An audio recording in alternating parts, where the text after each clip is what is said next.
Olá, sou o professor Jorge Kennedy e nesta aula vou falar sobre o papel de finanças e do administrador, parte 1. Finanças empresariais são o estudo de decisões relacionadas ao dinheiro de uma empresa, que são essencialmente todas as decisões de uma empresa. Esse conceito pode ser aplicado a todos os tipos de organização: a pública, a privada, a pequena, a média e a grande, e até mesmo em organizações sem fins lucrativos. O conceito jurídico de atividade empresarial ou empresa é uma atividade econômica exercida profissionalmente pelo empresário por meio da articulação dos fatores produtivos para a produção ou circulação de bens ou serviços. Logo, faz uso de fatores produtivos como trabalho, terra, capital. A classificação das empresas conforme a atividade econômica que exercem.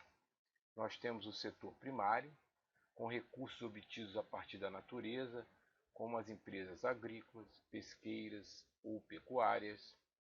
O setor secundário trabalham com a transformação de matérias-primas, como as industriais e as da área de construção civil. E o setor terciário, que são empresas que se dedicam à prestação de serviços ou ao comércio. Classificação das empresas conforme sua constituição jurídica. Firma individual, empresa de propriedade de uma única pessoa que opera visando seu próprio lucro.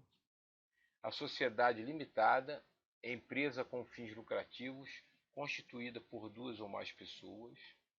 E a sociedade anônima, pessoa jurídica de direito privado com fins lucrativos, em que o capital social é representado por ações ou entidades sem fins lucrativos. Classificação das empresas de acordo com a respectiva titularidade do capital. Empresas privadas, cujo capital está nas mãos de particulares. Empresas públicas controladas pelo Estado.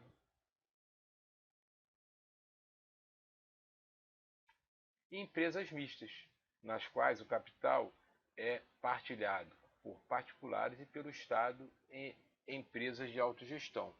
O capital é propriedade dos trabalhadores. Objetivos financeiros da empresa. Liquidez. Formalmente corresponde ao grau de monetização do ativo, ou seja, a capacidade que a empresa tem de tornar em dinheiro seus ativos. A rentabilidade é o grau de rendimento proporcionado por determinado investimento. A geração de valor interno por meio de mão de obra, matérias-primas, equipamentos e tecnologias. Geração de valor externo é a imagem da empresa junto ao mercado. Decisão de financiamento e decisão de investimento. As decisões de financiamento são de responsabilidade do gestor financeiro, visando construir uma empresa financeira apropriada aos novos projetos a serem implantados na empresa. As questões envolvidas nas decisões de financiamento referem-se a quando, quanto, onde e como a empresa deve tomar recursos emprestados. Por exemplo, onde pedir o empréstimo, quanto pedir, etc. As decisões de investimento existem para criar as soluções mais lucrativas para os projetos. Por exemplo, o que fazer com o dinheiro disponível em caixa ou com o dinheiro que tomou emprestado. O ambiente operacional das empresas.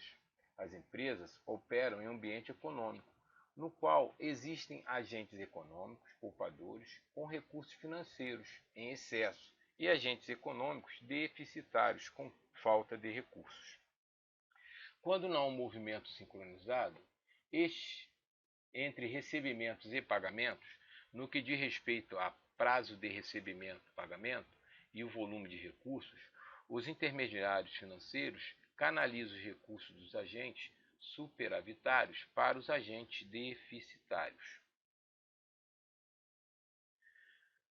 A intermediação financeira é a aproximação entre a oferta e a procura de recursos no mercado financeiro.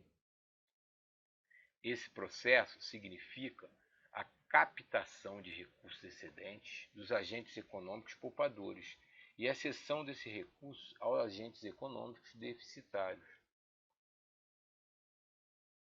A maioria das empresas tem necessidade permanente de fundos provenientes de fontes externas, que podem ser obtidos por meio de instituição financeira e pelos mercados financeiros. As instituições financeiras são intermediárias que canalizam as poupanças de indivíduos, empresas e governos para empréstimos ou investimentos. Essas instituições pagam aos poupadores juros sobre fundos depositados, captam poupança, emprestam esses fundos aos clientes e investem em economias dos clientes em ativos rentáveis, tais como bens imóveis ou ações e títulos de dívida. Além disso, prestam serviços em troca de tarifas, recebem os depósitos dos clientes e emprestam esse dinheiro a outros clientes, indivíduos, empresas, governo. As principais instituições financeiras são os bancos comerciais, as cooperativas de crédito, as companhias de seguros, os fundos de pensão e os fundos de investimento. Os mercados financeiros são fóruns onde os fornecedores de fundos, tomadores de empréstimos e investidores podem negociar diretamente. Enquanto os empréstimos e as aplicações pelas instituições são feitos sem o conhecimento direto dos fornecedores de fundos, nos mercados financeiros, eles conhecem o destino do empréstimo ou da aplicação. Taxa Selic. A taxa de juros é a compensação paga pelo tomador de fundos ao credor. Do ponto de vista do tomador de fundos, é o custo de captar os recursos financeiros. Quando ocorrem empréstimos de fundos, o custo de sua captação é a taxa de juros. Quando os fundos são obtidos por meio da venda de um dinheiro de propriedade, por meio da venda de um direito de propriedade, tal como na venda de ações, o custo para o emitente, demandante, é chamado retorno exigido, que reflete o nível de retorno esperado pelo investidor. Bom, sistema especial de liquidação e custódia, é a Selic. É um sistema computadorizado do Banco Central, ao qual apenas as instituições financeiras credenciadas têm acesso. Funciona mais ou menos como a compensação de um banco, só que no mercado de títulos públicos. Transfere os papéis para o comprador, ao mesmo tempo em que acredita o valor da venda para o vendedor.